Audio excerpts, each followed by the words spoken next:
तो फिल्म की शुरुआत होती है वेलरी से, जो एक बहुत ही अच्छी मोटिवेशनल स्पीकर है और पूरी ही दुनिया में मशहूर भी है। सबको उसकी बातों से उम्मीद मिलती है, पर वो किस तकलीफ से गुजर रही है कोई नहीं जानता। हर रात उसे डरावने ख्वाब आते हैं, जैसे कोई उसे पानी में खींच रहा हो। उसे इन सब की वजह आज तक समझ नहीं आई। खैर, इसके बाद हमें वेलरी की फैमिली के बारे में पता चलता है कि उसकी मॉम तो सालों पहले ही मर चुकी हैं। अभी उसके डैड का कुछ पता नहीं और रूबी उसका हस्बैंड है, जो उससे बहुत ज्यादा प्यार करता है। आज उसके लिए उसके गांव से एक लेटर आया था, जिसे देखते ही उसका मूड काफी ऑफ हो गया। उसकी उदासी बढ़ गई। उसने अपनी दोस्त से मिलने का फैसला किया, पर इससे भी उसके मूड पे कुछ खास फर्क नहीं पड़ा। वो काफी दिन से अपने आप में अजीब तब्दीलियां नोटिस कर रही थी, जैसा कि उसके सर में बहुत ही ज्यादा खारिश रहने लगी थी। इस टाइम वो अपनी खारिश को कम करने वाली मेडिसिन के साथ बर्थ कंट्रोल पिल भी लेती दिखाई देती है। खैर, आज मेडिसिन लेने के बाद भी जब उसकी खारिश कम नहीं हुई तो वो परेशान हो गई और इंटरनेट पर अपनी खारिश के बारे में सर्च करने लगी, और उसे जो रिजल्ट्स नजर आए उसे देखकर वो बहुत ज्यादा डर गई और उसने अपना लैपटॉप ही बंद कर दिया। वेलरी के साथ अब एक और भी बहुत अजीब चीज हुई। उसके घर में बहुत सारी चूंटियां थी। ये कहाँ से आई थी, कहाँ जा रही थी, वेलरी को अंदाजा नहीं था। इन चूंटियों का पीछा करते करते वेलरी को चूंटियों का बना एक पूरा घर अपने घर के अंदर नजर आता है। उसे झांक कर अंदर देखा तो अंदर बहुत सारी चींटियां थी, जिन्हें देखकर वो डर गई। फिर अगले दिन दिखाया जाता है वेलरी को अब एक इंटरनेशनल टूर के लिए जाना था, जिसके लिए उसे बर्थ सर्टिफिकेट की जरूरत थी। उसने अपने डॉक्यूमेंट्स में देखा तो उसके पास बर्थ सर्टिफिकेट नहीं था। शायद वो उसकी मॉम के पास था, जिसके लिए वो अपनी आंट के पास गई।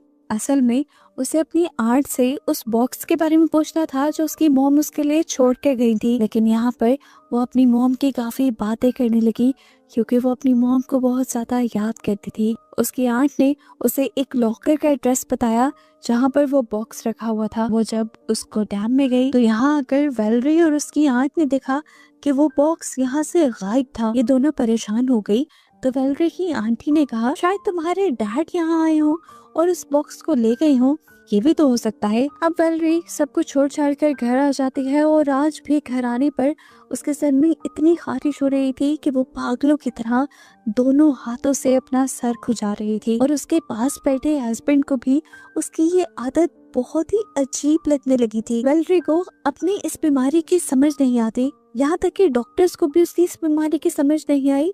तो उसे लगा शायद उसे ये जेनेटिक इशू है, उसकी मॉम को भी होगा और अब उसे हो गया है।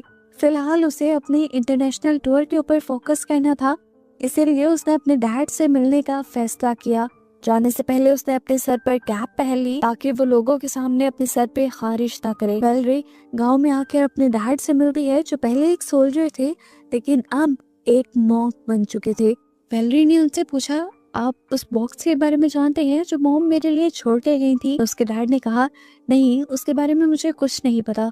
यही उसके डैड के कमरे में एक बहुत ही अजीब पेंटिंग भी लगी हुई थी। वेलरी ने जब उस पेंटिंग के बारे में पूछा तो उसके डैड ने उसे सांची नाम की एक एंटिटी की कहानी सुनाना शुरू की। दरअसल सांची एक पैरासाइट था जो इंसानों के साथ रहता था और उनकी स्पिरिचुअल पावर से फीड करता था। सांची जिस इंसान के ऊपर कब्जा कर ले उस इंसान के साथ तब तक रहता है जब तक वो उसे पूरा खत्म ना कर दे। खैर, वेलरी यहाँ पर इन सारी चीजों की इंफॉर्मेशन लेने नहीं आई थी। वो जाने से पहले अपने डैड की चाबी चुरा लेती है और उनके लॉकर में जाती है बगैर उनके पूछे। वहाँ पर उसे वो बॉक्स तो नहीं मिला जो उसकी मॉम ने उसके लिए छोड़ा था, लेकिन हाँ, उसे उसका बर्थ सर्टिफिकेट जरूर मिल गया, जिसे लेकर वो यहाँ से जाने लगी। उसे गोदाम में एक छोटे बच्चे की रोने की आवाज आ रही थी और साथ उसे ऐसे फील हो रहा था जैसे वो बच्चा पानी में डूब रहा हो। उसने आवाज का पीछा किया तो वो एक स्टोर रूम तक पहुंची। इस स्टोर रूम के अंदर बहुत सारी केड़ियां भी जा रही थी। उसने बैठकर उन्हें देखने की कोशिश की तो उसे ऐसा फील हुआ कि जैसे पीछे से बहुत सारी बुरी सोल्स उसे पकड़ने वाली हैं। उसने अपने कंधे पे बहुत सारे हाथ फील किए। इससे पहले कि वो चिल्लाती थी, उसने पीछे मुड़कर देखा तो वो यहाँ का गार्ड था, यानी इस टाइम इसे ही हेलुसिनेशंस हुए थे। वेलरी अब घर आकर बहुत कंफ्यूज थी। आज उसके साथ जो हुआ कि पहले कभी नहीं हुआ था। वो अपने डैड के लॉकर से जो सामान लाई थी वो उसे देखने लगी। इसमें उनकी फैमिली की पुरानी पिक्चर्स थी, उसके डैड की भी और उसकी मॉम की भी, उस टाइम की जब उसके डैड एक सोल्जर हुआ करते थे और उसकी मॉम एक बहुत ही खूबसूरत औरत थी। ये सब देखते हुए वेलरी को एहसास हुआ कि उसे आज तक ये मालूम ही नहीं कि उसकी मॉम की मौत हुई कैसे थी। इन्हीं पिक्चर्स में वेलरी अपनी मॉम के हाथ पे एक वैसा ही एलर्जी का निशान नोटिस करती है जो उसने अपनी एलर्जी को सर्च करते हुए इंटरनेट पे देखा था। और यहाँ से उसे ये कंफर्म हो गया कि उसे आजकल जो बीमारी है वो पहले उसकी मॉम को भी थी और इसका ताल्लुक उसकी मॉम से ही है। वेलरी की इस बीमारी ने उसे बहुत ज़्यादा चिड़चिड़ा भी बना दिया था, यहाँ तक कि वो अपने हस्बैंड रूबी से भी अब अच्छा बिहेव नहीं करती थी। वो बहुत चिड़चिड़ी रहती थी। आज तो उसने फैसला कर लिया था कि आज रात को वो अपना सर नहीं भुजाएगी, इसीलिए वो अपने हाथों पर ग्लव्स पहनकर अपने हाथों को बांध कर सो जाती है। और सुबह उसकी आंख एक बहुत ही बुरे झटके से खुलती है। उसने देखा कि उसके हाथों पर अब ग्लव्स नहीं थे और उसने अपने सर को खुजा खुजा कर अपने स्कैल्प को इतना जख्मी कर लिया था कि उसमें से बहुत ज़्यादा खून आ रहा था, जो देखकर वो डर गई। वो अपनी मॉम की उस पिक्चर को लेकर अपनी आंटी के पास जाती है जिसमें उनकी एलर्जी दिखाई गई थी। उसे देखकर आंटी उदास हो जाती हैं और वेलरी को बताती हैं कि तुम्हारी मॉम पर शायद कोई कर्ज था, कोई श्राप था जिसकी वजह से वो मर गई। मैंने उसे बचाने की बहुत कोशिश की पर कोई फायदा नहीं हुआ। वेलरी ने सवाल किया कि डैड ने इस सब के बारे में क्या किया। उन्होंने उसे डैड के बारे में कुछ नहीं बताया, बस इतना ही कहा कि तुम अपने डैड से दूर रहना। कुछ देर बाद वेलरी को एक फोटो शूट के लिए जाना था जहाँ पर हैवी लाइट्स के अपने साय के साथ वो देखती है कि उसके साय के साथ कोई और भी खड़ा है, जिसे देखकर वो बुरी तरह डर गई। लेकिन उसने यहाँ पर किसी को भी अपनी फीलिंग एक्सप्रेस होने नहीं दी। वो अब घर आ गई और घर आकर भी वो सर कुचा रही थी। उसने अपने सर में इतनी खारिश की कि खून निकल आया और इस खून को रॉबी ने भी नोटिस कर लिया। उसने यहाँ रॉबिन से झूठ बोल दिया कि नहीं ऐसा कुछ नहीं है। वेलरी इस चोट को लेकर तो कोई बहाना बना देती है और जैसे ही मेडिसिन वाली दराज खोलती है तो वहाँ पर उसके हस्बैंड को उसकी बर्थ कंट्रोल पिल्स दिख जाती हैं, जिसे देखते ही उसके और रूबी के दरमियान में लड़ाई होना शुरू हो चुकी थी। वेलरी भी गुस्से में थी, वो अपने आप से जूझ रही थी। ऐसे में उसने रूबी से कह दिया, ठीक है तुम मुझसे दूर ही रहो, यही बेहतर है। और इस तरह उनके रिश्ते में दरार आना शुरू हो गई। वेलरी अब अकेले अपने रूम में रह रही थी। उसने अब सोच लिया था कि हर रात वो अपना सर नहीं खुजाएगी, इसीलिए रात में वो अपने हाथों को बांध कर सोई। लेकिन जब सुबह उठी तो वो परेशान हो गई क्योंकि उसके हाथ खुल चुके थे और उसने आज भी अपने स्कैल्प से खून निकाल लिया था। वो अब इतनी बात समझ गई थी कि उसके साथ जो कुछ भी हो रहा है इसमें कोई दूसरी एंटिटी इन्वॉल्व है, क्योंकि वो खुद अपने हाथ नहीं खोल सकती थी। ये कंफर्म था कि रात में किसी और ने उसके हाथ खोले थे। उठते ही वेलरी दोबारा अपने घर में बहुत सारी चूंटियों को नोटिस करती है। वो परेशान हो जाती है और इन चूंटियों का पीछा करते करते उनके घर तक पहुंचती है। वो देखना चाहती थी आखिर ये चूंटियां करती क्या है, इसीलिए वो अपने घर की दीवार तोड़ने लग जाती है और तभी उसके घर पर नॉक हो जाता है। बाहर देखने को मिला कि उसके डैड आए हुए थे।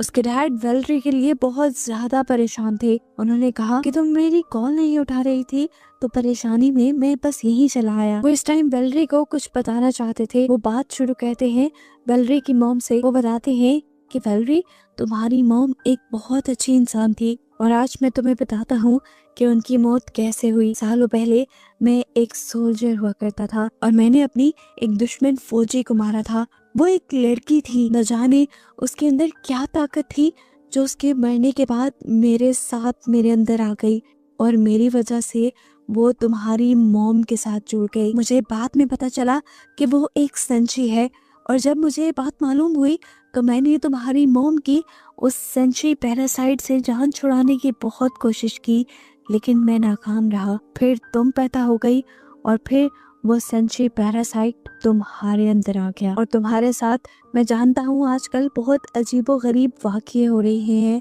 और उन सब के पीछे वो संची ही है। वेलरी के डैड जानते थे कि वेलरी इन सारी बातों को जानने के बाद बहुत ज्यादा रिएक्ट करेगी, इसीलिए वो उसकी चाय में नींद की गोलियां मिलाकर लाए थे, जिसकी वजह से वेलरी वहीं पर सो गई।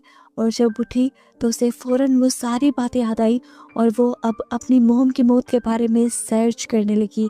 उसे अपने घर में बहुत सारी अखबार की कटिंग और चीजें मिलती हैं जिसमें ये साफ लिखा था कि उसके डैड ने ही असल में उसकी मोम का मर्डर किया था। ये सुनकर वो टूट गई।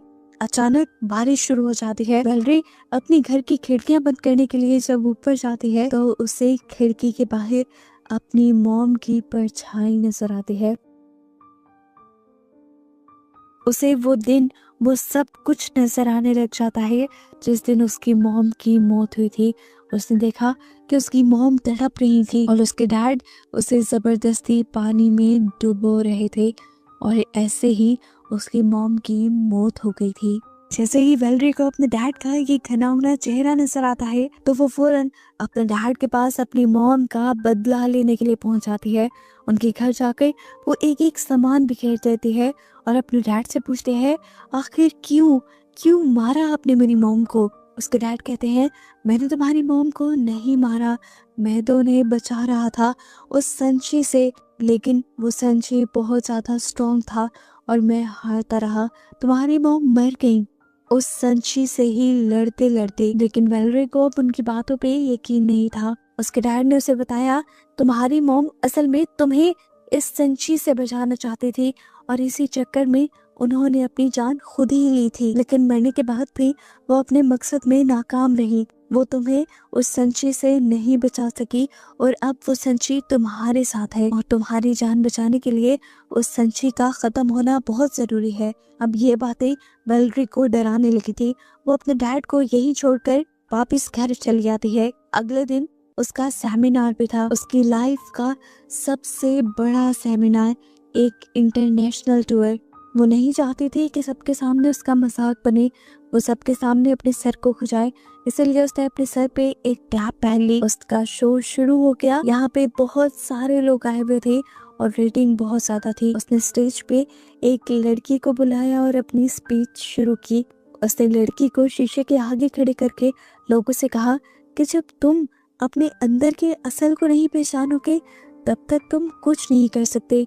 ये बातें करते हुए वो ना चाहते हुए भी अपनी कैप के अंदर से अपने बालों को खुजा रही थी। इस टाइम उसे स्पीच करते हुए शीशे में उस औरत की परछाई के साथ अपने पीछे भी खड़ी एक और परछाई दिखाई दी। इस परछाई को देखकर वो डर जाती है क्योंकि उसे पता था कि ये संची ही है। आज उसे देखकर, उसकी सच्चाई जानकर वो बहुत ज्यादा खौफ में आ चुकी थी, यहाँ तक कि वो नीचे गिर गई। वो तड़पने लगी, अपना सर खुजाने लगी और सभी लोग उसकी ये हालत देखकर पागल से हो गए। वेलरी अब और अपना तमाशा नहीं बनाना चाहती थी, इसीलिए वो स्टेज छोड़कर भाग जाती है और अपनी गाड़ी में जाकर बैठ जाती है।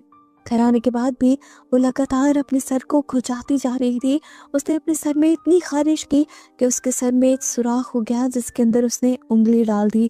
उसकी उंगली ब्रेन से टच होने की वजह से उसका ब्रेन डैमेज हो गया और उसको सब कुछ समझ आना ही बंद हो गया। वो वहीं पर बेहोश होकर गिर गई। शुक्र था कि घर पे इस टाइम रॉबी था जिसने उसकी इस खराब हालत को देखते हुए उसे हॉस्पिटल पहुंचा दिया।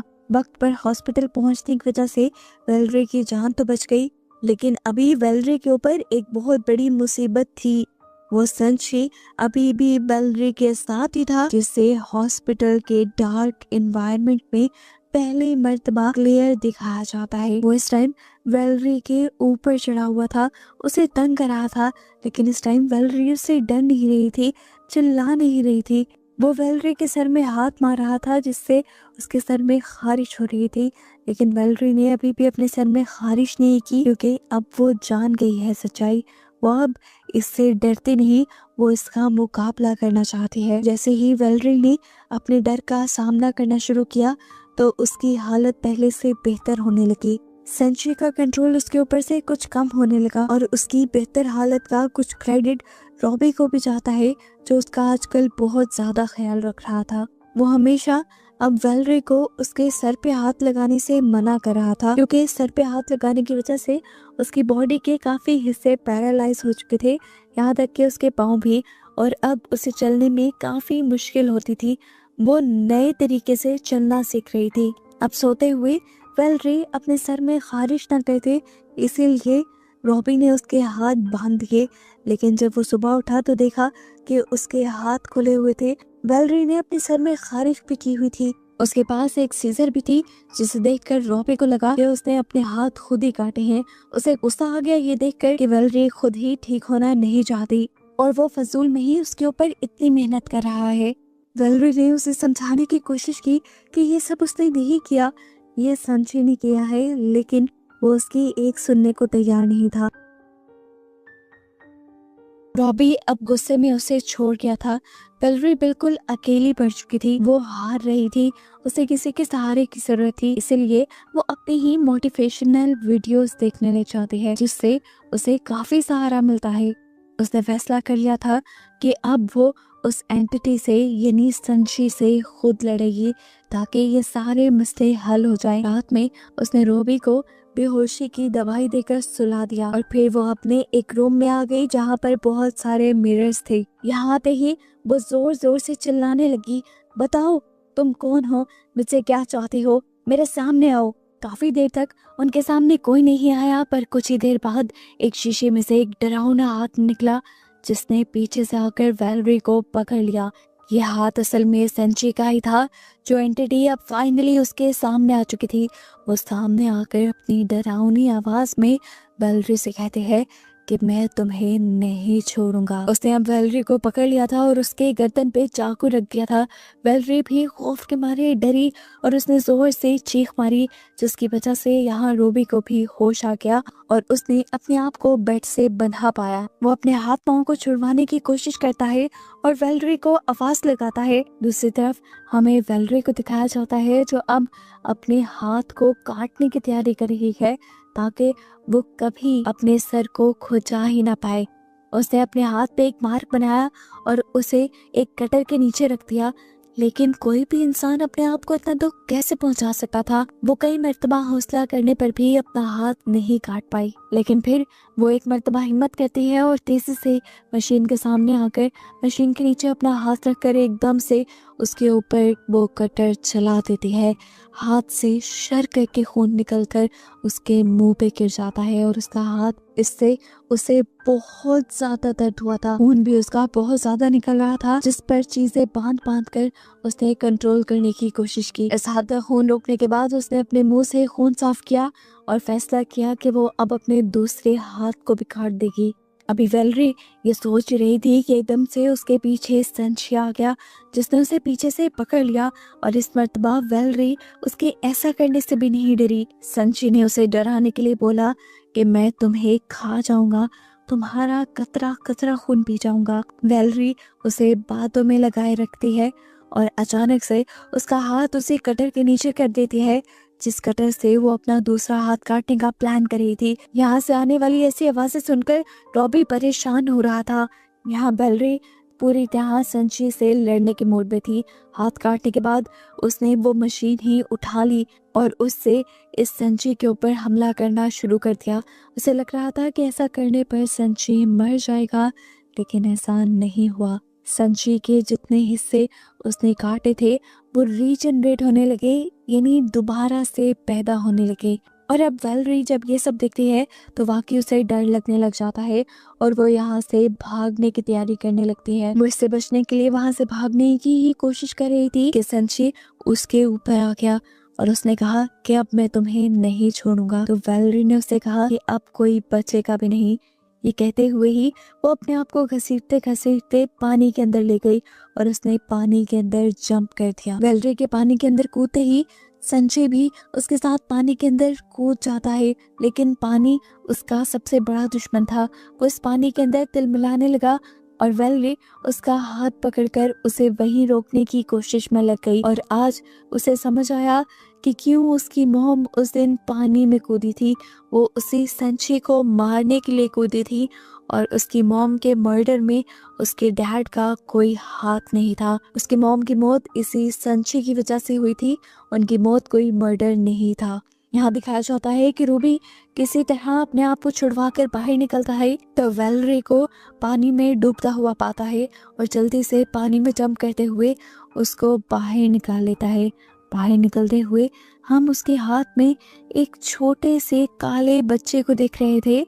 ये संची का ही छोटा वेरिएंट था, मतलब कि संची अब कमज़ोर हो गया था और कुछ ही देर में पानी में रखने पर वो इस पानी में ही हल होकर ख़त्म हो जाता है। कहानी के पोस्ट क्रेडिट सीन्स में हमें वैलेरी को दिखाया जाता है जिसके पास एक बेबी भी था। दिखाया गया कि उसका कटा हाथ जोड़ दिया गया था और वो अपने बेबी के साथ बहुत खुश थी। वो जब अपने बेटे को खिला रही थी तो उस टाइम उसके बेटे के फेस पे एक छोटे से बग को दिखाया जाता है, जो हमारे लिए एक सवाल छोड़ जाता है कि क्या सच में संची खत्म हुआ भी है कि नहीं। और बस इसी के साथ ये मूवी यहीं पर एंड हो जाती है।